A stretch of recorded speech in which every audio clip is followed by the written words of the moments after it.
Dadating talaga tayo sa punto ng buhay na parang gusto na lang nating ihinto muna ang oras at magpahinga.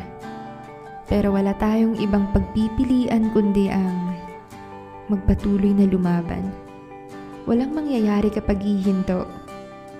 Di uusad kapag susuko. Kaya sa nakakapagod na pahina ng buhay, minsan ang kailangan mo lang ay kaunting tulak, kaunting hakbang, at konting ngiti.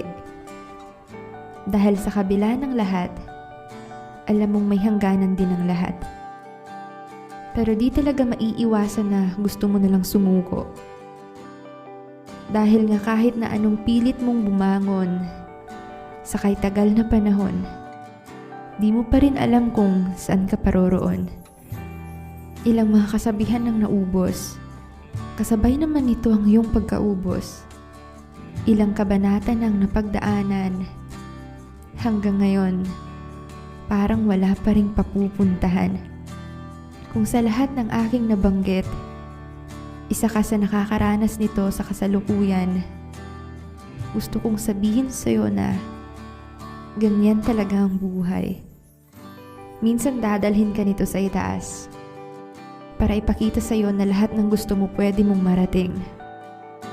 At minsan, dadalhin ka nito sa ibaba para ituro sa'yo na pwede ka maging masaya kahit na di mo pa naaabot ang mga gusto mo sa buhay. At matutunan mo ring magpasalamat sa kung ano man ang meron sa'yo habang nabubuhay. Na ang kaligayahan ay di nanggagaling sa material na bagay, kundi sa kung paano ka rin magpahalaga sa maliliit na bagay. Dahil minsan, binabaliwala na lang natin ito. Dahil nakasanayan na meron tayo nito.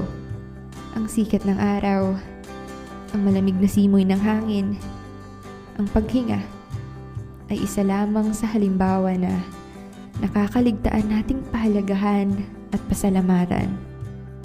Dahil aminin natin, mas napagtutuunan natin ng pansin ang mga bagay na gusto nating abutin at nakakalimutan natin ang mga bagay na meron na sa atin.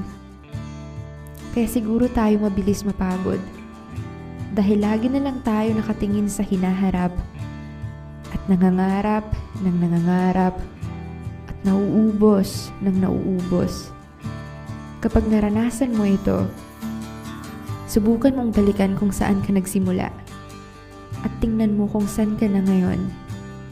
Tiyak masasabi mo ang katagang, ang layo ko na pala. Kaya kapag napapagod ka na at parang gusto mo nang sumuko, pwede ka namang magpahinga at maging masaya sa kung anong meron ka. Dahil ito yung pinangarap mo bago ka nagsimula. At gusto kong ipaalala sa'yo na malayo pa, pero malayo na. Kaya mo yan.